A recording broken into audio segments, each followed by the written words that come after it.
Conversation, conversation, conversation, conversation, conversation.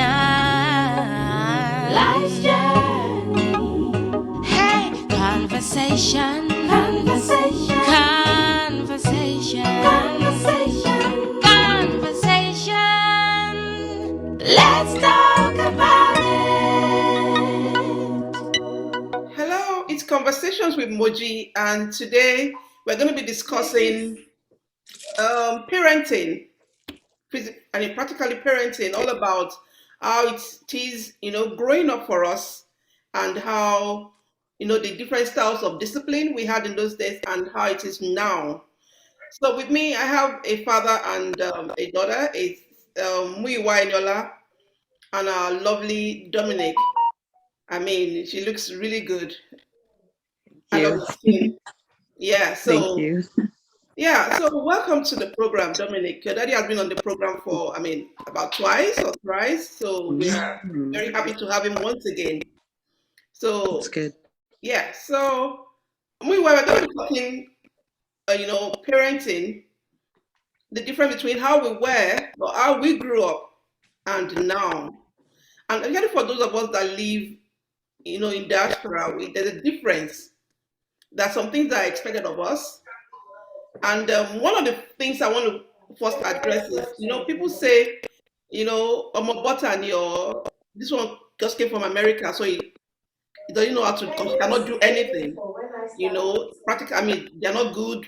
They cannot sweep. They cannot do this. They cannot do that. So I wanted to talk a little bit about that. But before you do that, talk about, just tell us a little bit about how it was for you growing up and how it is now as a father. Yeah, so for me, my experience is kind of a little bit diverse because, as you know, I was born in America, and in 1978, at the age of 6, my parents took us to Nigeria. So all of a sudden, I just realized that I was just receiving slaps. I say something, I just hear pa. I hear something, say pa. So I didn't really understand, but by the time I came to command, I had understood that okay, regardless of whether an adult has sense or not, you don't challenge them, you don't question them. So for that, I think I held a lot of grudges. Even till tomorrow, some adults that I see that when I was a little child disciplined me for no reason, I still hold it against them. So I think the main thing about our culture in Nigeria is that adults know everything. That you can't challenge them, whether they're infringing upon your rights or not. You just take it. And I think to an extent, I was like that a little bit with my children, but they didn't realize until later that they could challenge me. And if they challenged me, that I would, if I did myself wrong, like Dominic, there was a time in 2013. How old were you in 2013? Would have been 15. 15, Around 15. maybe a little bit younger. When you were around 12 or 13, I don't know if it's I disciplined you or I slapped you, so I don't remember, but I realized that I was wrong. And I discussed it with Mr. Fogo from Cedar Valley, our pastor at the time. And he said, well, if you were wrong, it sounds like you know you were wrong. So just go apologize to us. So it took everything in me to pull you. I did apologize to you. I don't know if you remember this or not, but I did say what I did wrong. I'm sorry. But it took everything in me to do that because I wasn't trained to acknowledge wrong to a child. You just moved on. The way parents would do it in Nigeria, they'll come and ask you later if you were hungry or if you are eating. Yeah. That's how they say, I'm sorry. So I had to learn that children are human beings too. That you have to factor in their. I wasn't always like that, but raising kids in America was very hard for me because then, like when my children were in middle school, I used to see how the white folks were with their children playing with it, and I didn't know how to do that, so I used to feel bad. I had turmoil inside of me. You guys may have not known, but it was just. That was probably half of why I was depressed because things were being done a certain way here and I didn't know how to do it. And I knew you guys wanted that too, seeing all the other American kids and stuff like that. But your mom and I we just didn't have that, And, when I was a little child, like I said, I had some of the American sensibilities in me too. So when I was a child and we moved to Nigeria, I used to wonder when my dad stopped playing with me, at the age of 7 or 8. we'd be inside a car and both of us would just be like this, looking, no conversation. But even though I hated it then, I realized that when I became an adult with children, I was doing the same thing too. So I don't know, Dominique, over the years, you noticed that I would have weird conversations within the car, just stupid things I bring up. It's because I didn't learn how to have conversations with children because my dad never used to do it with me. So, and I had that turmoil in me, trying to do it, I was forcing it. You know, so it didn't sound original. So eventually I just used to keep quiet. I would put all of them in the back of the car, and thank God there was 3 of them that were growing up at the same time. So they'll just be in the car talking to themselves, and I'll just be looking. I'll be asking myself why I don't know how to enter this conversation or this and that. You know, so it was very tough. Definitely a culture shock. I received the culture shock twice when I was a child going to Nigeria, and then having imbibed all the Nigerian sensibilities and then coming back. So Yeah, I can, of course, I can relate. I know, and for me, growing up, maybe I don't know, I was a good child, so I didn't really get smacked or anything. Because I was very quiet. Yeah, it's true. But I know my siblings got it many times. They really got the whip many, many, many times. And but of course that was the way it was. It was sort of alien for you to sit down with a child and be discussing. And people really, really wonder, why are you talking to your daughter? What are you going to be telling you? They don't see that, they don't think kids have any, understanding. But so what do you think about that? Do you remember any of the things he's talking about, or how do you feel different? I actually do remember, yes. So the story you mentioned about the like you apologizing, I believe we were doing IXL math and I wasn't understanding, and then I don't remember how you kind of reacted to me, but I remember I actually had a conversation with you in the car. This was 4th grade, I believe. So I think I was 10. And I remember telling you, I was telling you, yelling or hitting me is not going to allow me to understand. And then I think in the car, you kind of looked at me a bit astonished, like, wow, this is a 10-year-old girl telling me this, So I do remember that. And I do remember you apologizing to me. So yes. And then the interactions in the car, how you mentioned you would be sitting in your car with your dad and you'd just be facing forward. That was how it was with us too, actually. So it was like history was repeating itself in a sense. So I do remember a lot of things like that growing up. They're not things I'll forget. So yeah, but I understand now. I didn't understand as a child, but as I got older and now as an adult, I understand why a lot of things are happening compared to before. I didn't have a good enough grasp to understand why things were happening in a certain way, and being here in America as well. So yeah. Yeah, so with regards to that math thing, I went through that with my dad too. So, for some reason, my dad pushed me through primary, call it elementary school here. I only spent 3 years in elementary school. So because of that, I didn't get all the foundational information that I should have received. So as a result of that, it showed the most in math because I just didn't know basic arithmetic by the time I went to high school with her, by the way. So my dad used to try to work with me during the summers, and so he used to get frustrated and he beats me, do this and do that, And I knew that wasn't the way to help a child because I went through it. So, I don't remember ever hitting you over math, but I do remember screaming. I used to scream, and I used even while I was screaming in those times, I used to remind myself that remember, and I was a young parent too. By the time you started to struggle with math in like 6th grade, not 4th. 6th grade, I remember, was when we discovered IXL. Yep. So eventually I had to talk to myself that, okay, just hunker down with her and try to understand where the weakness began, go back there and then start working from there. So starting in 6th grade, every summer, we spent hours and hours on IXL. She went from not having a good grasp of mathematics to even loving it to the point she wanted to keep going in college. And I had to tell her, okay, look, you don't need to take calculus 2. It's not part of calculus 2 is like the second level of additional mathematics. I said, you don't have to prove anything to me. I did the work that I was supposed to do then. It's over. It's your life now. So it's just never easy. I mean, especially people that come from Africa, especially to an environment like this. Just and for example, that all the basketball I was playing with you guys. Remember, we used to go in the back. I put up a basketball court in the back. Yep. That was my way of making sure that I was interacting with you guys, because I knew I didn't know how to play with you. So I figured if I spent time just showing you how to do things, playing basketball, playing soccer, and all that kind of stuff, going to tournaments, traveling to Chicago, Nebraska, I felt like, okay, at least I'm creating some memories, whether I'm not a fun person to be around or not. You understand? But that's a good thing, and that's not. I would say that's really a Nigerian thing. You taking them, for sports and all of those things, because I know even when I first got here with my kids, and the first time my daughter was in the car with me, and we're laughing all through. Then she said, "Do you know I didn't know you?" I mean, this was my 13-year-old. Said, "Do you know I didn't know you?" And I looked at her and thought, "What do you mean I didn't know me?" He said, "In Nigeria, you didn't have time. I didn't even know you could laugh with us like this. We only saw you on the pulpit preaching, and then we are in the car. You are on your phone. You are calling someone. You are ordering something. You were always so busy that we didn't know you." So I felt, wow. I didn't realize, because that was just the life.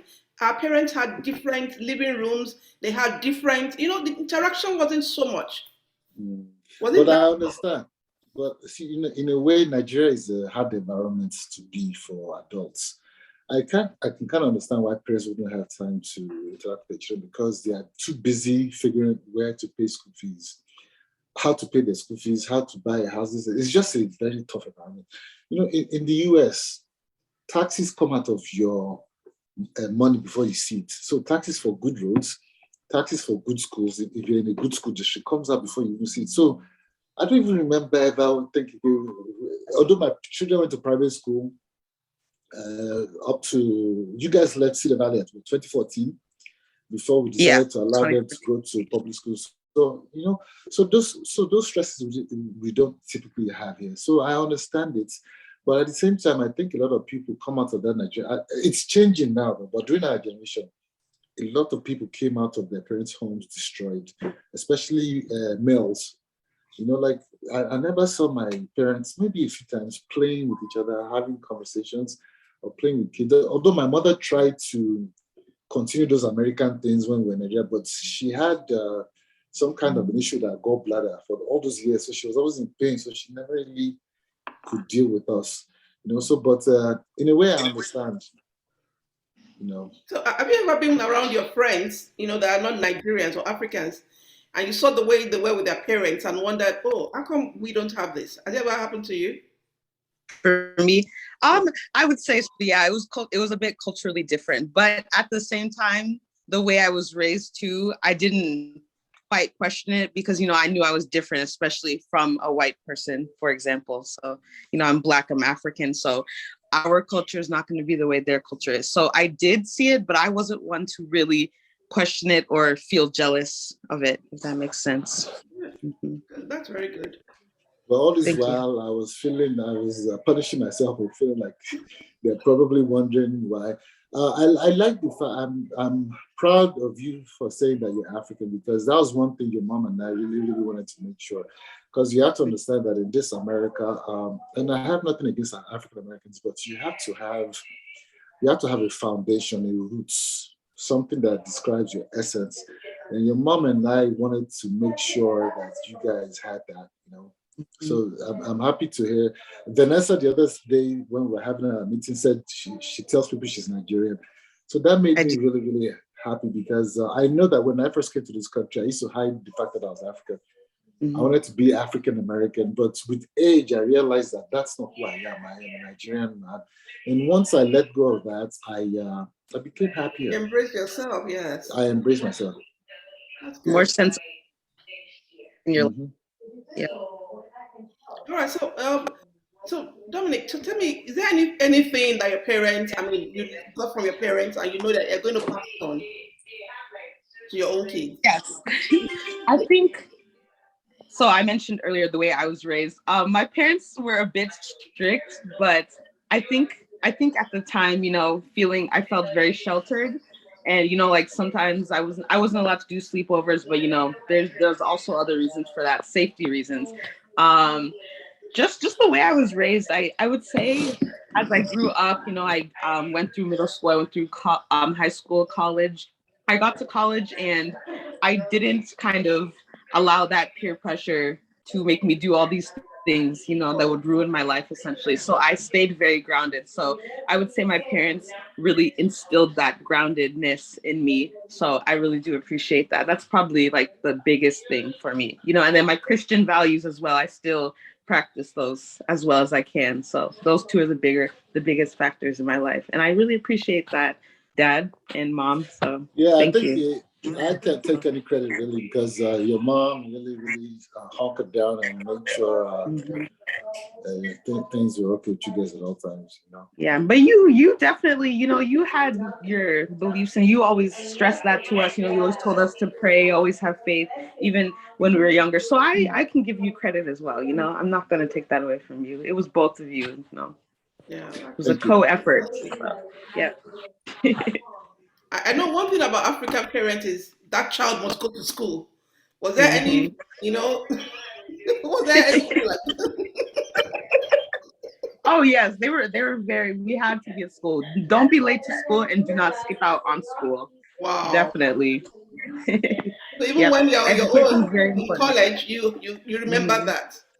Yes, I remember that. I still remember all of these principles even up to now. That's how I live my life based off of how I was reared growing up. So, yeah. Is there something that, there's some things that people say when they are doing it, they just remember their parents' voices or maybe their mother's voice. Yes. Yes. That's Must. that's very nice. Sometimes we parents we are really, as I said, we beat ourselves. We are hoping that we are passing on the right things. We are talking to you the right way. We are doing all of that, and but our own upbringing is different. Mhm. It's so different from what we have to do here. You understand? So Yes. yes, you want to say something? Oh no, I'm trying to reach my other daughter to see if she can make it. Oh, okay, Mm. okay, yeah. So now tell me, as being, I know most of the time you're on your own, right? Yes. You you Yes, ma'am. do you do stuff by yourself. Are Mhm. there things that you like? Oh, why did they tell me? Maybe that's something that things parents tell us not to do. Like somebody said, every time she gave her mom a book to read, she noticed that the book, no matter how big the book is, within 30 minutes, the book will be, it was like she finished reading the book. She did not realize that the mother had taped some pages together. So when she flipped, Wow. Are you sure that wasn't you? Random. well, it sounds like me, but it wasn't me. So tell us, is that something that you finally discovered and said, oh, why were they telling me this wasn't? I mean, is there anything like that? Maybe not to the level of taping books of the pages together, but I think I would have to think about that. It's You very know, on the spot, so I would have to think really hard about that so one. sometimes you So realize, we, oh, what were they telling me? This thing is not really like this, you know. Hmm. yeah, So just putting the first one on me.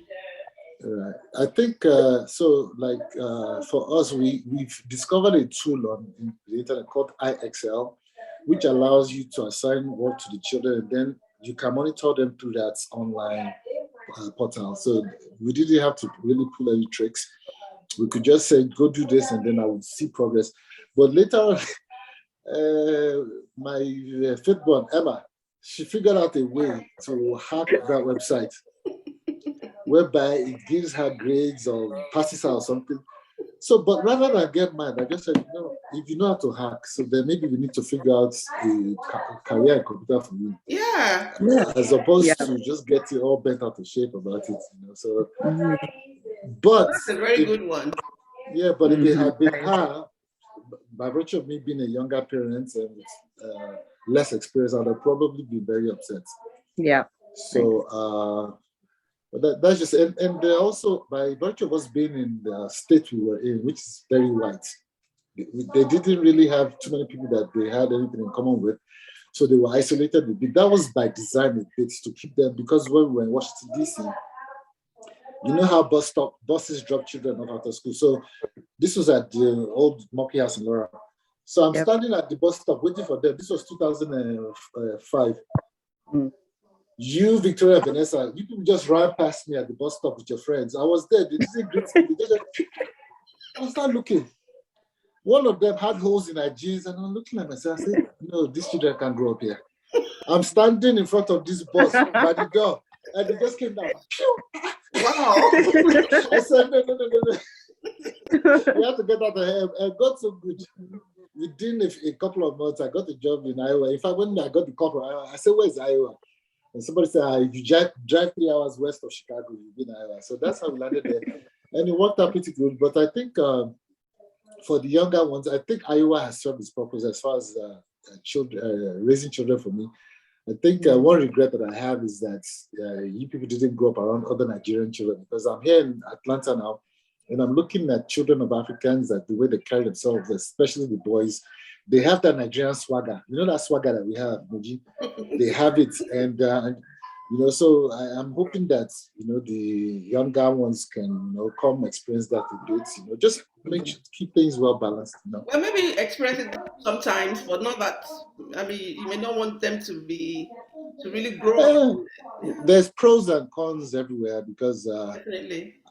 I discovered, now that I live in Atlanta, I feel comfortable in America again. But when I was in Iowa, I was very uncomfortable. I didn't realize how uncomfortable I was. Just all those basketball tournaments we used to go to, I used to be angry all the time.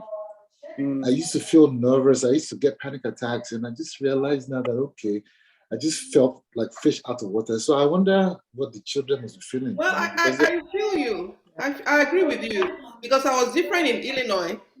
Yes. I am here. People tell me, you have a smile, and I'm like, I'm not sure what that is, but no, I think I agree with you. That place you were in Illinois was even worse than where we were in Iowa, because So that one was. Yeah, so I agree with you. I think I agree with you. I really, really agree with you. So tell me, you know, I'm trying to ask a question. One of my friends told me once that there was no need having the kids do anything in the house. Growing up in Nigeria, children, there's a house help, there is a cook, you can have a driver, you have the gate man that opens the door or the gates or whatever it is. But coming here, one of the things that shocked my kids the most was when I told them, when they came into the house and I said, oh, they said, oh, this, I said, yes, we are the ones to do everything. And they looked at me. I'm sure they thought, why can't you just hire someone? Like, it's not the same thing. But I'm happy because it got them to start doing stuff that they were not doing by themselves in Nigeria. So what do you think? Meanwhile, I'm talking to you now. What do you think? What's your take on that? The person told me they can always hire people to come and do the cleaning when they grow up, when they're on their own. They don't need to do all these things. But I think those things is still some responsibility, a set of responsibility in the child. But what's your take on that? So I'm going to say some things that are untoward about Nigeria and Nigerians, but it's the truth. I think to a large extent, there's a lot of laziness, especially when it comes to parents. And I'll explain. And then there's also a lot of entitlement from adults towards children. Laziness is in the sense that, I never made my kids wash my dishes when they were little. If I'm the one that's eating, I wash it. And that wouldn't fly in America, because when I was a little kid, my dad would be beside the remote on the chair, and he would call one of us to come and get the remote. And all of us in the house used to always ask ourselves that, why can't you just reach for that remote control? But you know what's funny? I found myself doing it one day, and I said, Elijah, come on. So as soon as I said, don't worry. And I picked it up myself. So it teaches men, especially in the African culture, Nigerian culture, to feel entitled that, okay, there's a child around me, do this, do that, do that. No, it's laziness. That's why you find that some people they get old and by all of a sudden they can't leave their hand. Things that you should have been doing for yourself that you weren't doing that could have maybe helped you refine your motor skills. You weren't doing because you had people. So now all of a sudden when your children are gone, then you're lost. So that's just it. Children cleaning the house. Got so good. I went to command, so I had to learn to clean. But yeah, my sisters too, they did work, but we always had maids to cook. We also always had, and I'll be honest, part of the reason why my marriage probably fell apart was because of the way I was raised, because my expectation was if I have a wife, she should be doing this, she should be doing that, she should be doing certain things don't talk to me about. But that won't fly in the American culture because a Nigerian woman comes there and she sees how Oyibo and African Americans interact with their husbands, and then they don't know how to remove themselves from that to understand that, wait a minute, we were raised differently. It's going to take a minute for this man to adapt. So, coming from that culture, you just have to understand that you are leaving a lot of things behind and you should leave them behind. Mm-hmm. Now, when I go back to Nigeria, I'm different. I have a driver. I have people that do things for me. I don't do anything, but I am wise enough to understand what to leave here and take and what not to take here and what not to leave here. So it's just, it's give and take. But Nigeria is changing now. The children in Nigeria now are even worse than American kids now. I mean, doing all sorts of stupid things. You have children now, if they don't get their way in Nigeria, they commit suicide. They jump off. I'm saying that in Nigeria, most kids don't get to do anything. Yeah. The kids don't learn to cook. The kids don't learn to, they don't do nothing. Yeah. So it sets even them working. up. Yeah, even working. Somebody told me, why are you allowing your kids? Why should you allow the kids to work? I mean, what do they need the money for? And I'm like, why do we think the way we think? And that's why a 21-year-old thinks that mommy has to go and look for a job for him. Mommy has to buy him his clothes. Mommy has to do everything. Or daddy has to do everything. Yeah, so that's why they think that way. But what do you think? I mean, well, you didn't grow up in Nigeria, so you may not know the difference. But what do you feel as a teenager working when you were a teenager, when you started working? How did you feel? Did it make you feel bad about yourself, or what was your mindset?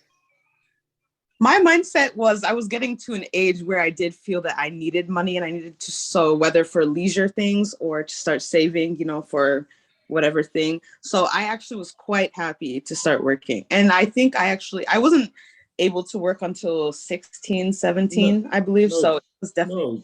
You detasseled corn at age of 13. Have you forgotten? Oh, you're right. Okay. So age 14 was my first job, technically. So I did do detasseling. So it was nice, definitely, to be at that age to finally start making my own thing that I could have, not have to, because I wasn't one to, I didn't like asking my parents for money either. So I would do it once in a while, but it wasn't something I liked to do. There was no money, that's why. I mean, on top of that, but just as a person too, like I didn't feel it was right to ask, even if there was money, but that's also how I was raised too, not to be greedy. So yeah, but it was nice to have my own income. I think so. I wish I had the opportunity growing up, although I was made to work for my dad. But you see, they just gave you enough to, and my father would be driving to his office, and he would tell us to walk. It was 30 minutes walk. So you will walk to the place and he is driving to the place. So you meet him. You meet him there. And then you're like, oh, I didn't know you were coming this way. And like, well, you didn't ask me, or maybe I didn't think I should tell you. But I didn't mind because in a way that was just a way of, I learned to be independent. It is my own job. Yes. So I'm going to my work. I mean, so if I get a lift or I don't get a lift, and it has helped me actually.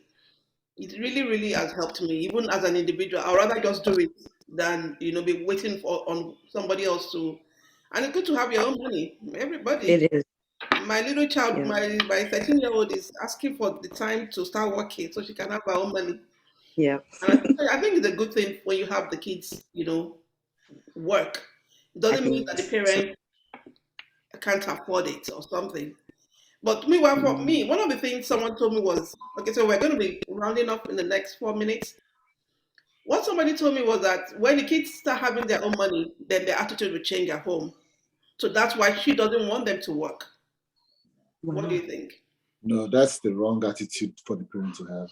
First Yeah. of all, and you have to understand that the natural progression of life is that, especially, let me use a boy analogy.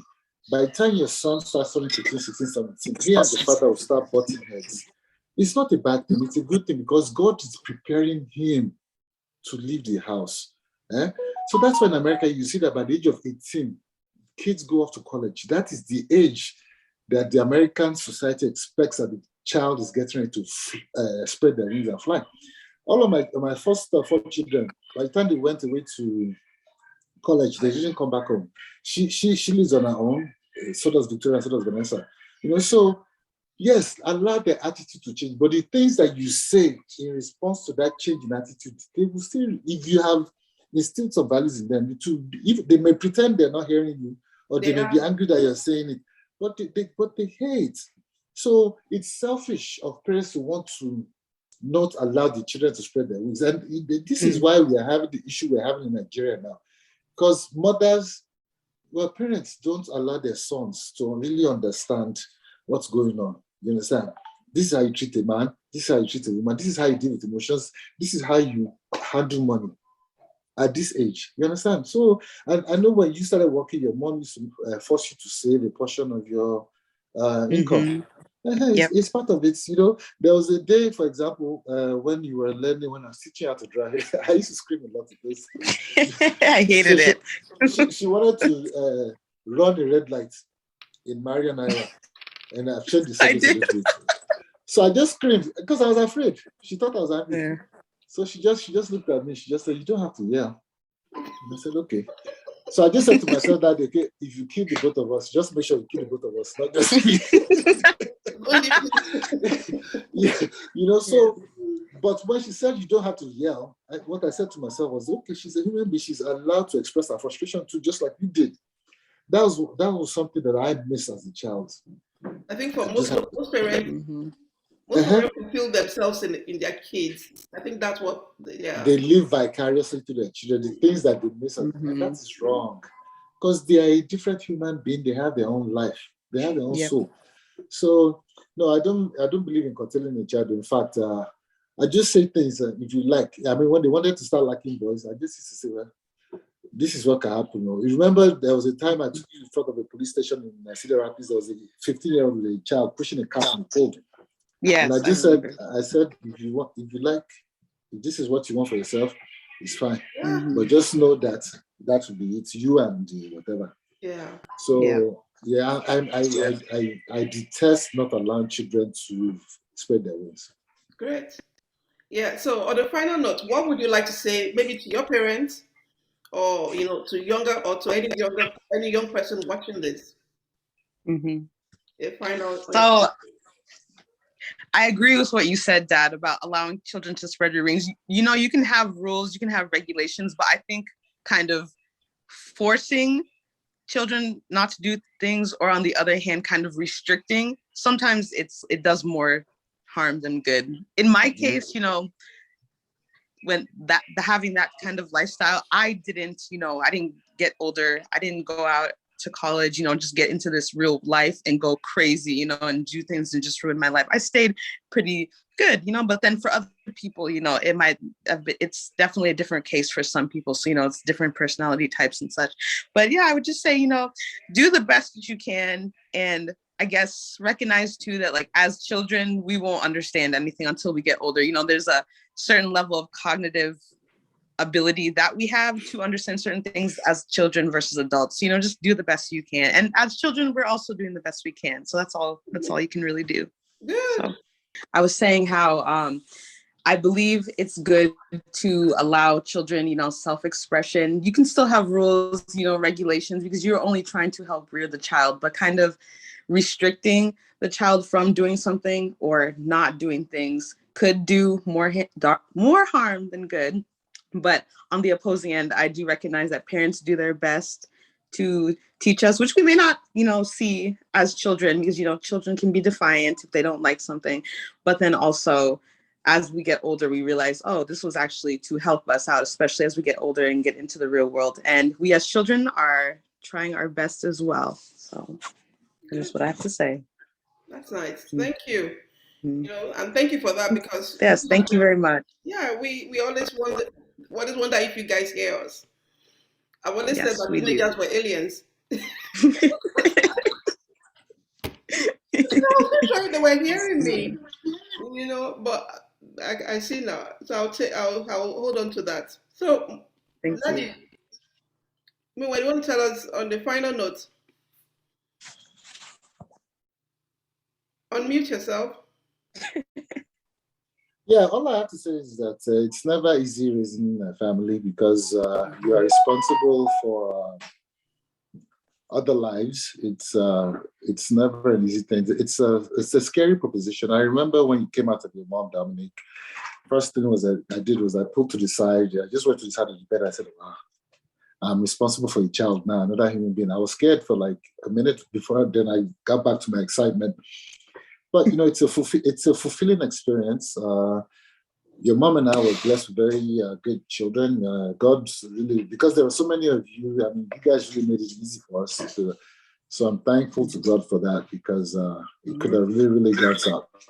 I tell people that there was a time that all 7 of you were under the age of 13, and I thought I was going to go crazy, but in retrospect, if I could do it, well, maybe I wouldn't do it again, but it was all good.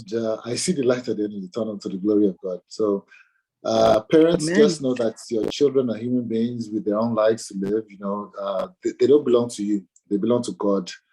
You're just a caretaker for a few years. Do the best you can, and still the fear of God in them, the knowledge of God in them, and then allow God to take care of the rest.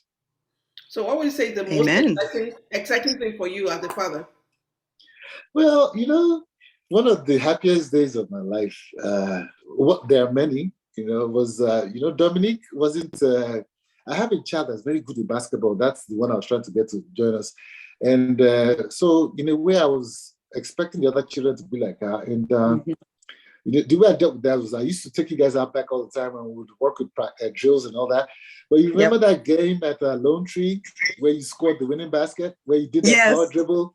Yep. Oh man, I was just so proud of you that day. I mean, I was just like, even Craig Foot came to me later. He said, "Oh man, when Dominique took that power dribble, I was just hoping that she would use the backboard. I mean, you followed all the fundamentals. Your form was right and everything. I was just, I was so proud of you that day. I was so happy. Even I don't think I ever mentioned it to you, but that was one of the happiest moments of my life, because I saw all my hard work. Well, your hard work come to fruition. Yeah. Yeah. But when you graduated high school and you were really good in math. Yeah. And then, was she the one that got all that had like 3 awards when she graduated? Was she the one? Yeah, that was her. So I was so proud. And then she went away to college and she wanted to keep doing math, and I said, no, you don't need this for it. Yes.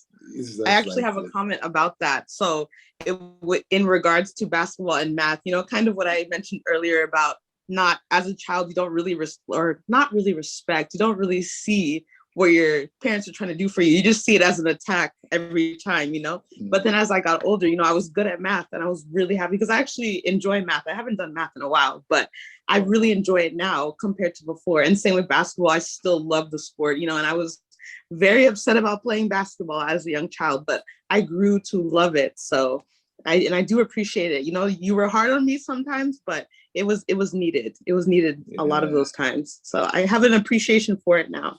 Wow. Yeah. The reason why I pushed you guys so hard in math was because I sucked at it when I was a child. So I vowed to myself that none of my children would have the same problem. And to the glory of God. Yeah. So amen to that. Yeah, it did. It really did. Fantastic. That's really fantastic. So what is the hardest thing about being a father? Well, especially for daughters, a lot of people won't like to hear this, but a man cannot raise a woman, and a woman cannot raise a man. There are certain things that a man just doesn't understand. Like when they started having their periods, their mom used to say, "Go and talk to them." I said, "About what?" Yeah, you tell me what's going on. This I had to learn about pads and all that, but but a man can't really empathize with how they are feeling. You understand? Mhm. And then, you know, children, every human being has different needs emotionally. So by virtue of them, you guys being so many, I didn't really get to spend. I had to play zone defense. You know, I couldn't do one-on-one because there were just so many of you at the same time. So that's one of my biggest regrets. You know, and I'm glad you're all here, but I wish I had been able to hunker down and spend more quality time with you guys individually as opposed to as in a group all the time. Right. Makes sense. But it worked out because I'm sure they understood that it worked out. And it brought them all together, made them closer, right? Yeah, well, yeah. I would say, yeah. Do you remember that one time I was out back playing basketball, Vanessa, or with someone, and the rest of you came out and I went back in the house? Do you remember that? Yeah, you would actually do that a lot. Yeah, it was because I was being overwhelmed. I could deal with 2 or 3 people at the same time, but once it grew to 4, I would get overwhelmed and I'd get panic attacks. And that is understandable. That's very understandable. Yeah. There were a lot of us, so. Yeah, I used to run. It wasn't about not wanting to be around you guys. I was just having panic attacks. It was just overwhelming. Yeah. And see, we didn't know that. We thought you just didn't want to be around. So, but that's child brain mentality. Yeah, but I think eventually I told you people, maybe when you were in your late teens, I eventually explained to you guys what it was. So. Yeah, because we could understand it better at that point. So. Yeah, and I know for me, my greatest, the biggest deal, I don't know how to put it, but the main thing for me is ensuring that I'm advising the child well or in the right way. You know, because the Bible says, train up a child the way he should go, not the way you want them to go, but the way they should go. So it's always I'm always hoping, okay, this advice I'm giving this child is right, is correct. So that's one prayer I have almost every time. God help me. Because left to me, you have to be very careful as a parent, you know, when you give advice. And I don't know what advice you give your children, but, you know, I'm not the strongest Christian anymore. But what I tried to do with my children was I used to take them to church a lot because I realized that I probably wasn't doing well in it. But I was hoping that by hearing the word of God, that something would stick in them. And trying to, I'm not perfect. I mean, I've certainly done bad things and trying to live my life to the best I could as a Christian. And I'm seeing it in all of them. I had one that rebelled a little bit, but I knew, you know, when what happened a few years ago happened, I felt bad. I was sad for a couple of days, but then I just said, you know what, it's her life. But, you know, to the glory of God, all the hard work your mom and I did started to push her back, you know. And so that's what the Bible says about teaching a child the way to go because they will never depart from it is very true. I've seen it. Very true. Yeah. Thank you so much. Thank you both. Thank you, Muyiwa. Thank you, Dominique, for this time. Thank you. I really appreciate it. Thank you. I hope when next we have to talk to teenagers, we can invite you. I'll be available. She's actually in that field. She's a psychologist by training. Yes, so. I'm going into psychology. Yep, mental health. So great. Thank you. Yep. So thank you. I'll get in touch with you somehow through your dad. All right. Sounds good. Yeah. Thank you. Thank you everyone for watching. I believe that you have learned 1 or 2 things from our conversation. I have been, you know, it's really interesting. It's really very nice when we get to hear I get the feedback from our children. And this has really been helpful and I hope it helps someone. Thank you so much. Once again, thank you for watching. Bye for now. Thank you very much, Pastor Noji. Thank God you. bless you. Amen. God bless you.